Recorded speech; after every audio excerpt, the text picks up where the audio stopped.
friends, welcome to the topic groundwater water types of aquifers.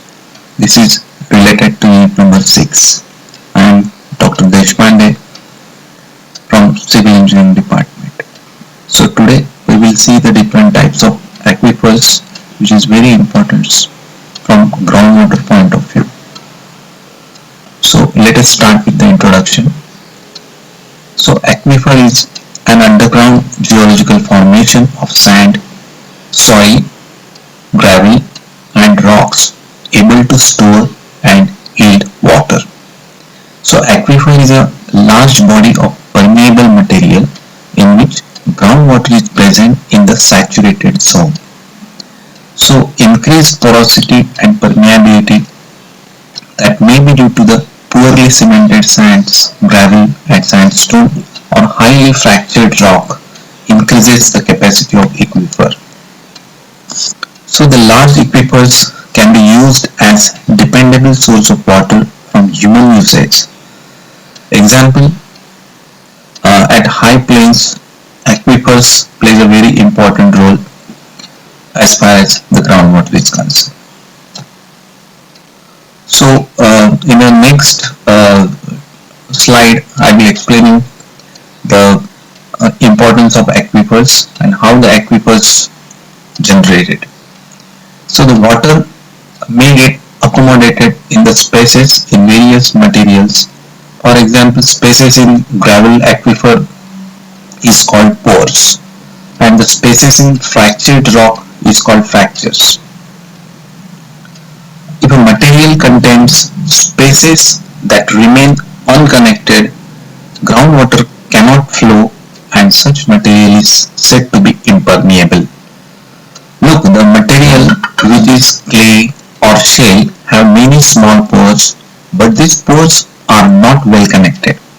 So the groundwater is only moved if these pore and fractures and joints are well connected. Therefore, clay or shale usually restrict the flow of water and hence they are not good aquifers. Here the term good aquifers and bad aquifers generally used in geology. So another terms which is related to the storing, transmitting and holding the water, there are different terms used. So as far as storing and transmitting of the groundwater is concerned, the term aquifers are generally used, and these aquifers, they are porous and the example is sand and limestones. They are the good aquifers. Now we'll see the term aquitard. Good storage of water in this aquitard, but they are not transmitting the water. They are bad transmitters. They transmit groundwater only. Very slowly, and example silt is the example. Then the term aquiclude, good storage in the aquicludes, but they do not transmit the water. For example, clays. So clays are the termed as aquiclude. So this picture particularly will explain clearly. So water, as I said earlier, water stored underground in cracks and pores, and then initially they get infiltrated and they reaches to the groundwater table. So this is the rainwater which is infiltrating, and then it is getting percolated through the fractures and sand and gravel aquifer. So there is a clear-cut distribution of different zones of aquifers. Okay, so the water is getting infiltrated through the sand aquifers, silty layer, and sand and gravel aquifer, and through all this is done through the fractured rock aquifers. Okay. Next, we will see the aquifer diagram of the aquifer in more clear manner. Okay, so this blue bed is clearly a zone of aquifer it is very good source of water. Next, we'll see the types of aquifers. There are three types of aquifers: unconfined aquifer, confined aquifers, and perched aquifers. So the water table, first unconfined aquifers, the water table exposed to atmosphere through zone of aeration, and this is very near to the upper boundary of aquifer, and this aquifer is not under pressure. Okay, and that is what the water is in this unconfined aquifer can be exploited by pumping. Second type of aquifer is confined aquifer.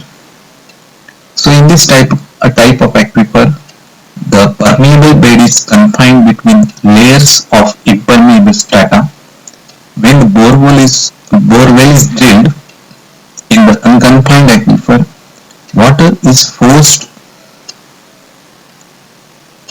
and sometimes above the soil surface, forced up and sometimes above the soil surface, also known as flowing artesian well. So the figure, if you see the figure in the next slide, we can see the unconfined aquifer. Okay, means there is this unconfined aquifer is very near to the water table. Here the unconfined aquifer has been shown, and as it is very near to the water table, so there is no as such pressure in this zone. Then we'll see the confined aquifer. So in this type, the permeable bed is confined between layers of impermeable strata, and when the borewell is drilled in the confined aquifer, water is forced up sometimes above the soil surface, and it is also known as the flowing artesian well. So if you see again the figure of confined aquifer, here the blue zone is the confined aquifer, and above that there is unconfined aquifer. Okay, so this confined aquifer gives you the surety of getting the water.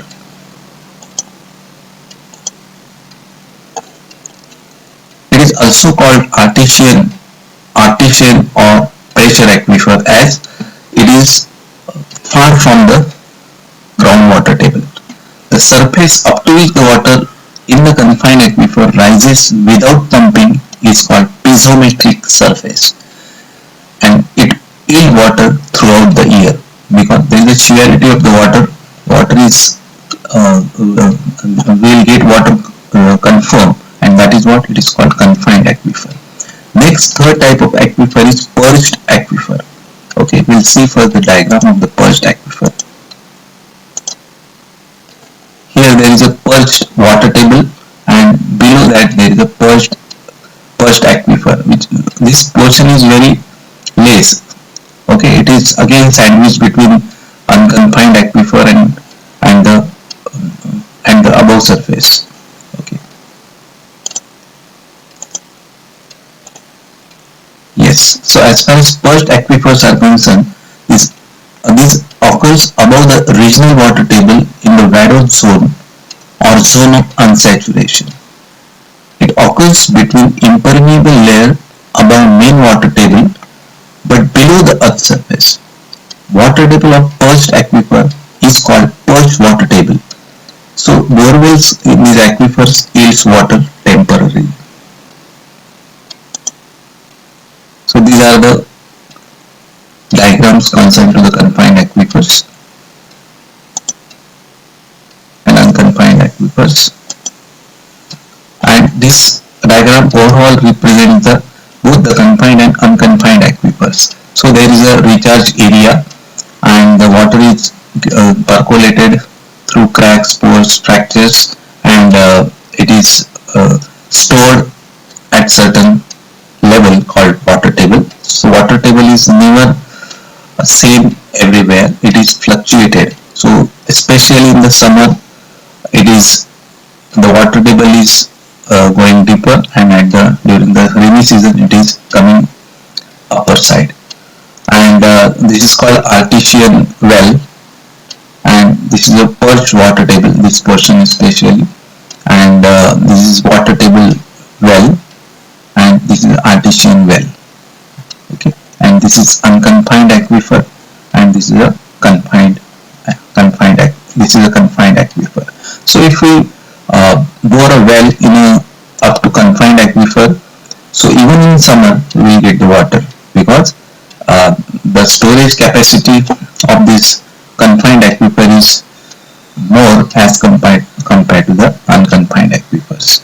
So as there is a fluctuation during the summer and winter monsoon level, we have to go accordingly for getting the water. Now we'll see what is a cone of depletion. So cone of depletion is the condition which is occurred below the groundwater table. So it steepens the local hydraulic gradient, it increases the flow rate, it created by drawing down water table by pumping a well. Okay, because the huge and excess amount of pumping in the bore wells created this situation, and that's called a cone of depletion. So overdraft occurs where pumping is too rapid and well goes dry. Okay, nowadays everybody is in need of water, so the water is exploited in a huge quantity and such situation occurs. That is called overdraft and cone of depletion. So how the cone of creation, this slides explaining how the creation of cone of depletion occurs. This is a normal groundwater level, and this is excessive pumping, and because of that the drawdown is created and cone is created. Okay, and the water level is going down. Now we'll see the different properties of an aquifer. First, porosity, specific yield, specific retention, coefficient of permeability, transmissibility, and storage coefficients. So all these properties are very important as far as good aquifers are concerned. So porosity means the capacity of that particular type of aquifer, whether it is porous or not. The porosity is depending on the pores, how the rock is porous. Then specific yield, so how the rock is holding the water and yielding the water. Then specific retention, up to what time the water is retained in that aquifer. Then coefficient of permeability, how the water is stored and allow the water to flow through it is called the permeability. Then transmissibility and the storage coefficient. So these are the different properties of an aquifers. We will see in details in the coming slides, coming videos. Then another topic is very important, called the natural recharge. So it solely depends on the monsoon water, how the monsoon in that particular area is depending on the raining, how many millimeter of rain that area has receives. That natural recharge is depending on that. Then we'll see the artificial recharge. We'll see only the methods of artificial recharge. It enhances the infiltration. By enhancing the infiltration, we can do the artificial recharge. Then surface spreading methods, we can do the artificial recharge. Then artificial recharge through wells, we can bore the wells and we can send water artificially, and there is the induced recharge methods. These are the different artificial recharge methods. So friends, this is all about different types of aquifers.